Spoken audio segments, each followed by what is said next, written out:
Welcome to the Real Estate Secrets Podcast for healthcare professionals, hosted by Austin Hare and Nathan Palmer, who together have over 2 decades of real estate knowledge and investing.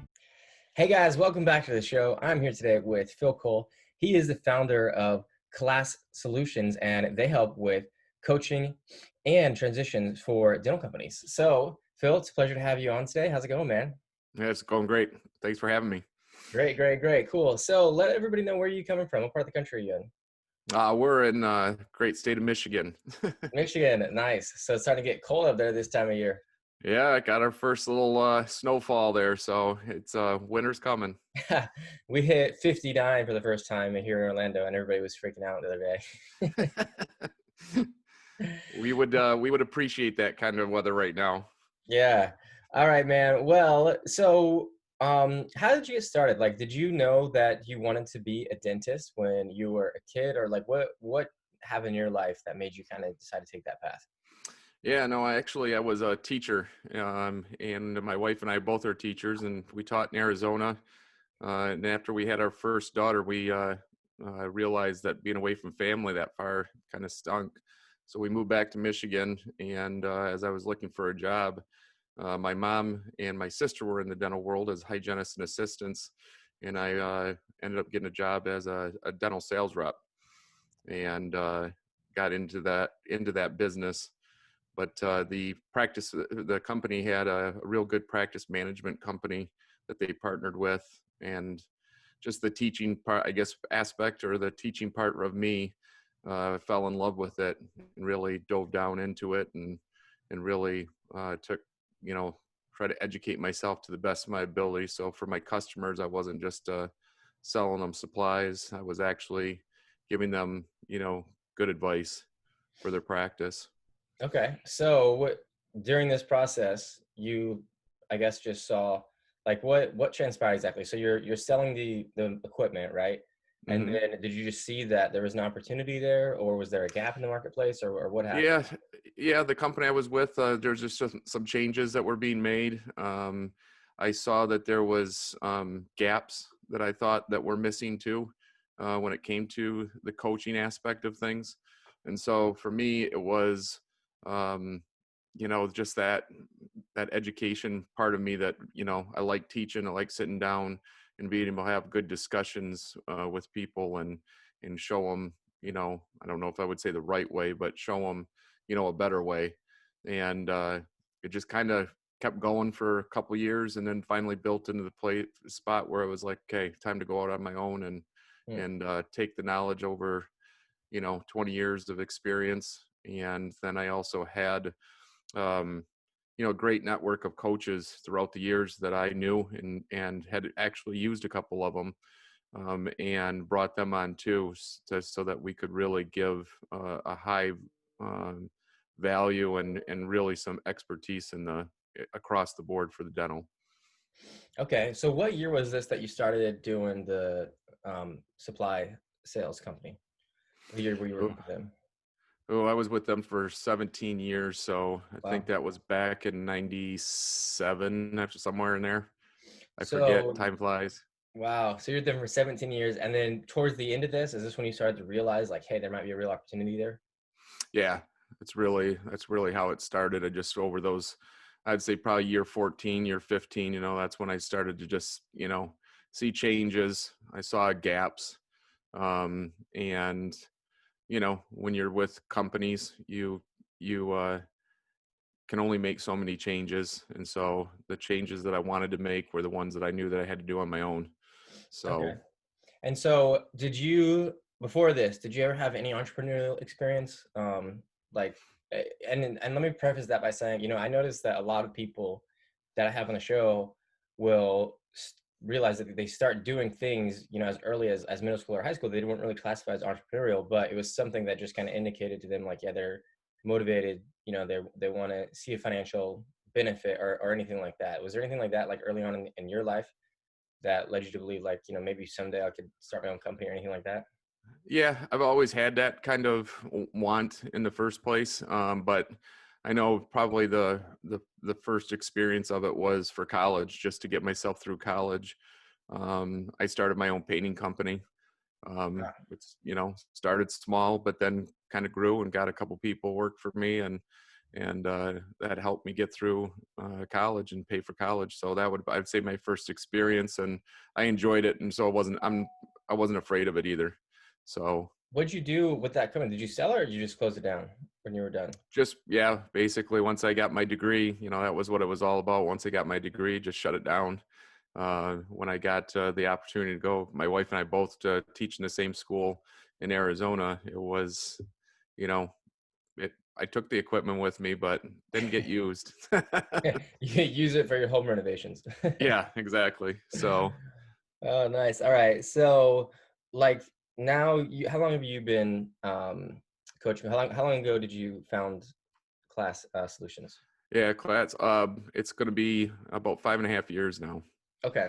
So 5.5 years, that puts us back mid 2014, maybe close to 2015, or I guess 2015 to 2015. Yeah. So what's like some commonalities that you're seeing? Like what is there, do you feel like there's a life cycle to people and their practices? Like they start out making, having certain assumptions or making certain decisions, and then later those transform into other problems. Like what kind of trends have you noticed? Yeah, I think the biggest trends right now that I've noticed is um, just the systems themselves, and what how doctors will cope with uh, what we call the three pillars, of the dental. So the leadership, team and leadership, the business, and the clinical, and just kind of what I would say is, are they willing to put the systems in place, or do they think that they have it on their own? Or I think the other big trend is the younger guys now are starting to learn to understand the business of dental more, where I would say before it was going and do dentistry. With all the changes in the last even 5, maybe say 8 years, with PPO insurances and stuff like that, I think the big change on that is getting doctors to the younger doctors are starting to understand that they have to pay attention to everything, um, and that's a key factor. Do you think that's something that they're learning in school? Like, is that they have more of a focus on the business best practices, or you think it's just trial by fire? That's the problem. They learn none of this in school, and so it's always trial by fire. I think that the younger group, though, is always on the YouTubes and podcasts and different things, as with your podcast, and so they're out there trying to learn. Where I think that the older, generation, the baby boomers and stuff, it was, if you grind, you'll do well, and that at that time was true. But as things have, like I said, as things have evolved and changes insurances and stuff like that, it's not just go in and do dentistry, grind. You have to be able to know how to market, how to run your business clean, and Hmm. so forth. Yeah, everything gets more competitive over time. I mean, just the evolution of business, it continually gets more competitive. Yeah. So, all right, what was it like your first client? Like, how can you tell us about that story? Yeah, the first client was uh it was frightening, of course, as you know what you're doing, and but yet you want to make sure that everything goes really, really well. But I think the advantage, and where I feel like it was pretty much at ease, is the coaches that I had been doing it for a long time. And the dental knowledge for all of us, it's just kind of fallen back into your comfort zone, and you do what you know. So with our coaching, it's all on site. Um, to make sure that it's exactly that. We coach, we don't consult. We teach them, and so it's just kind of, for me, it was that fear in the beginning, because it's your first customer, but then you go back into exactly what I know how to do and teach, and you just What were plug some of at the problems 1 month that they at were a time. facing? Yeah, what were some of the problems they were facing that caused them to reach out to you, or that I guess even open the dialogue? So in this situation, it was team. There was team strife. and also the numbers were wasn't the stress that the numbers were not going up at all, flat, if not kind of declining. But the first one was this team stress was probably the biggest one. Okay. And I think that's something that's big that people don't realize, and that's one of the things that we do a lot of is that team uh, portion is really important. Yeah, I would say that's probably arguably like one of the hardest parts because like as you become a leader, as you grow more and more, you're just gonna have more and more people. And so when you look at, I mean, even look at some of the most successful companies in the world, like Jeff Bezos, Mark Zuckerberg, they are, their job is really managing a group of people who manages a group of people who manages a group of people. I mean, the actual work getting done in those cases, like, coding or deliveries or whatever is way, way, way down the line. And so you really, at a certain level, have to just get really, really good at managing people, at delegating tasks, at communicating with them. Um, we had Dr. Paul Etchison on here a couple of days ago, and he was just talking about the importance of empathy and communicating with your staff and making them feel heard. And those things are so important. So, do you guys have any sort of KPIs that you use in terms of the staff or just in general? I'm sorry, say that again. So, like when dealing with staff, do you have any KPIs that you're looking at, or it doesn't really even have to be with staff, but Yeah, just in general? Like, do you guys yeah. what kind What of KPIs do you help set up? So for us to get started, what we do is do a practice health. We call it a practice health assessment, and in that assessment, we look at over 150 KPIs. So when we're going in, we have a full report of exactly what's going on. We do team surveys, we do interviews, the whole works. And then once we start the coaching program, we also have our monitor system that's reviewing all of those 150 KPIs. So that's 150 KPIs, nice. yeah. So we really make sure that we're watching every single thing at all times. And like I said, the big thing with that first customer, when you mentioned the team, it was the team stress. Doctor was a little bit of a micromanager, and because the other systems weren't in place, some of the business systems and clinical, the micromanaging became even bigger. And just like you said, you're absolutely right that those successful business leaders are the ones that let the systems go and put them in place, let them work, and let their workers go. And in this situation, that's exactly the opposite. It was micromanagement. And once they had some systems, he could see that there was faith that could be installed in his team members. Everything was good. So do you guys use any sort of systems like EOS or Traction or anything like that? Yeah, it's team and leadership. So we'll do personality profiles, and we use several different, um, different types. We're not EOS specific, but we do have those systems. Our mentor, so we have a mentorship program, and that really dives more into specifically leadership and working with the doctor on the business aspect. And so there's more leadership skills that's used in that too at that time. Okay. And what kind of financial metrics are you guys looking for? Do you have like a set goal or just like final goal or just like incremental steps along the way? How do you decide what to shoot for there? Yeah, so we actually teach doctors how to do break-even points, so BEPs, and we follow those BEPs. And then with the financials and stuff, with our electronic monitoring system, we keep track of all that. So we're constantly looking at revenue per hour and how much each chair is producing. Follow that, make sure that we work over the break-even points, budgets. So yeah, financially, all that is part of the monthly monitors that we do. Okay. And do you guys do anything with marketing at all? Nope, we stay in our wheelhouse. So we Okay. worry about the practice. We have different people that we refer to that we have had real good success with. But yeah, we don't try to turn around and do more than what we know.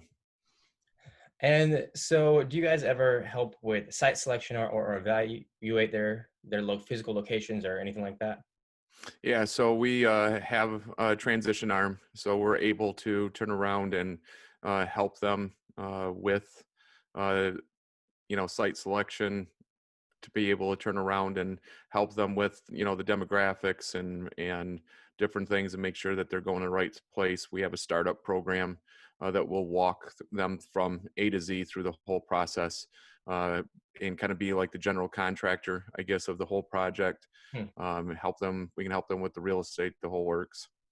Okay. Make sure that they're in the right line. And when you say transition, are you talking about the selling of a practice or the buying of a practice or like the physical relocation? What do you mean when you say transition? Yeah, transition is, yep, we buy and sell the practices, and then turn around, like I said, we help them with doing a startup if they want. But if it's a case in point of just growth, right? They're in a four operatory office and they have now outgrown that facility. We'll make sure that they're looking at the right, um, doing the once again, going back to that KPI thing, looking at all the metrics to make sure that they're going to grow into the right size practice and they don't turn around and make the mistake of just getting 6 ops when they really should have 7 or 8. Making sure that their vision is correct so that they can see, um, whether or not they'll be bringing on an associate maybe sooner than later. Do they want an associate? So how is that site selection going to work with that too? Okay. Yeah, so as real estate developers, we specialize in site selection, and particularly we like to do a full analysis and look at the competition and stuff like that. What kind of KPIs do you look for? I don't even know if you call them KPIs, but what are you looking for when you do a site selection for a person who has grown enough to start their second location or maybe even like their third location or and so on? Yeah, I mean, for us, that's when we come to you as the experts, and what and in doing that per se. But for us, it's the inside and making sure that it has the capabilities to be able to produce what they want. So can we get the design, or can we get the flow inside of that particular place? And for us right now, especially in the Midwest, startups are becoming a huge thing because of the fact that a lot of practices, that are selling right now are small, or run down, and so to try to find something, it's easier just to set up a new shop. Okay, interesting, interesting. Yeah, because the acquisition model is just so popular, especially among DSOs. And do you work with any DSOs, like larger Yeah, we regions? do. Yeah, we do. It's just not it's not one of our favorite options.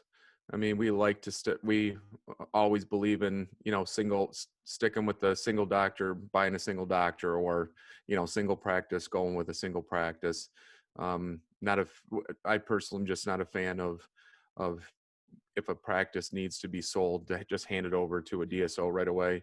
We really concentrate on making sure that the doctor is getting his wishes on that transition, and it's not just quick sell the practice. Um, Typically, we look at a DSO if the doctor has to, just wants to sell and doesn't want to give it some time. Then we'll look at a DSO. But otherwise, we really try to put a lot of effort into making sure that the doctor's legacy is being upheld. Hmm. Yeah, and the reason I like site selection so much is because it just has such a big impact on the overall business. And like my personal story is that I tried some entrepreneurial things when I was younger. I became an athlete for a while as a wakeboarder, and then I had some gyms that I opened, and the location is just so important. And some of them had really good locations, and they just crushed it, and some of them had bad locations, and we just could not overcome that. I mean, you we were able to offset that a lot. We're almost able to overcome it, but it took a lot of marketing dollars, right? And so what I learned in the process is that the the rent that you pay, the location that you pay, the increase that you can pay for a better location offsets those marketing dollars. And so now we try and coach people to have that same sort of realization, because it's very tempting to just say, oh, hey, like this is the cheapest location. This guy gives me the biggest, incentives or whatever. Do you have a preference in, what you guys look for? Do you look for more retail, more to an office, or what kind of stuff are you seeing out there in the Midwest? Yeah, I mean, for us, it's the standalone buildings. I think are still still the best option. But I agree with you 100%. That's the big thing for me is I think that the biggest mistake is the doctors look and say, this rent's the cheapest. I want to go with it. But like you said, we're dealing with a doctor right now up in Upper Michigan, and he's asking us to merge his practice with somebody else's because of that. He went cheap for cheap rent, and he has no road sign. He can't have it, so it's tucked away behind another building, and the landlord didn't give him any sign frontage. So it's kind of one of those things where, yeah, like you said, you got a cheap rent, but now you're working your tail off to try to get people to come into the practice. And so which way do you want to spend the money? Yeah, yeah. And to add another layer of complexity, you can be too crowded as well. Like you can have too much drive-by traffic, because then you just kind of will disappear, right? Like if you've got 2, 3, or 4 lane highways crossing at an intersection, there's so much traffic there, you might not even be able to see your location. So it's like the stoplights in general are good with a fair amount of traffic, because then a lot of people will be driving by, they'll set the stoplight, they'll look around, they'll see it. A lot of times, of course, people are on their phone, but in general, you're increasing your odds of that happening. And then, like, by the same token, it might be, if it's too small, then that's a huge mistake, because now you're looking at, like, yeah, maybe you only pay a few $1,000s in rent, but you're not going to have anybody driving by, you're not going to have anybody walking by. And if you don't have any large, like, anchor tenants, and by anchor, I don't necessarily mean that it has to be physically connected, but a lot of times, if you can get a big tenant like across the street, or maybe a couple of buildings down, then that sort of increase of drive-by traffic, walk-by traffic, all that kind of stuff will have an effect on the building, or the number of clients that you're getting and the profitability of your business. So yeah, if you can figure out how much money you're spending to acquire a new patient, your cost per acquisition, and then you can also calculate how much more you're going to have to spend on rent, but how many patients you expect that to equate to, then you can just do some real easy math and find out, like, is it worth it to pay the extra rent or not? Because I've given this example a few times on the show, but we helped an urgent care, our family medicine. He was only paying like $3,000 in rent, but he wasn't getting hardly any patients. And then the next available option that was good was 10,000. And so, like, you're like, wow, that's more than 3 times the amount that I'm paying. And it just seems, because you're looking at it as a multiple, you're not looking at it as a finite dollar amount. It seems overwhelming. But when he transitioned, he doubled his top line revenue, and the profitability, it went from negative to positive, and it was a huge deal. And it's because that put him in front of people, And so it's not like there's any one formula or one magic bullet that's just going to fix everything, but looking at it in those terms is really, really helpful. And so that's what our passion is, and we like to help people with that. Yeah, and I think that's one of the big things for us is where we believe in having that team, right? So you're the experts at that, but you understand what the goal is across the whole process. And I think that's one of sometimes the mistakes that doctors make is they turn around and they just take care of one thing at a time. But the problem is when you take care of that rent, it's cheap rent. I found it. You didn't calculate, like you said, all the other factors. You didn't maybe do some demographics. You didn't do feasibility studies and stuff like that. So now the problem is you've created nothing besides a mess, because they're not functioning together. They're functioning as separate, and they're trying to get their marketing, or they're trying to get their dollars for what you ask them to do, but they're not working together to make sure that your final process is where it should be.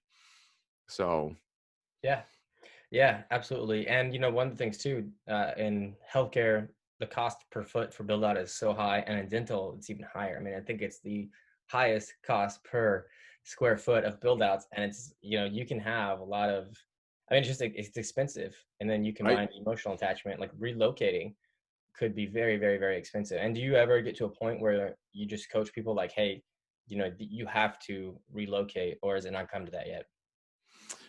We haven't had one where we've had to tell them, but there are times where we've had to, um, shall I say, slow them down, or get them to refocus because they have the grandiose idea. But once again, for us, it goes back to those numbers. The numbers have to sit there and quantify what they're thinking.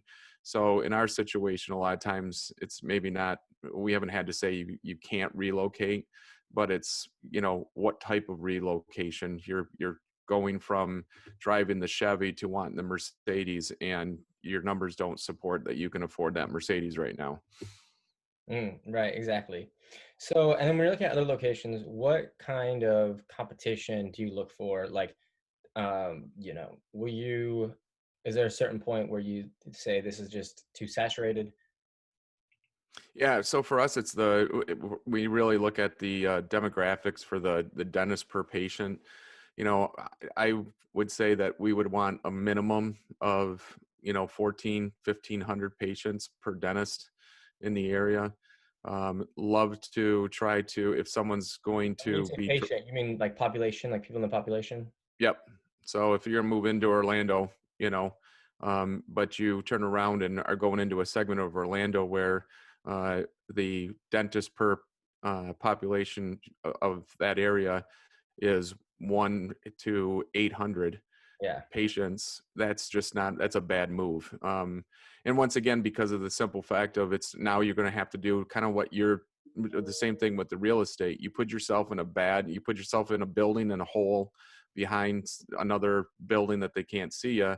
If you put yourself in a situation where there's 16 dentists within a mile of you, then you better be the best marketing person and you better be a really, really good dentist. So for us, that's what we really look at, is making sure that that you're looking for areas that have at least the right number, because, so you're not wasting your money on all the other aspects of building the business.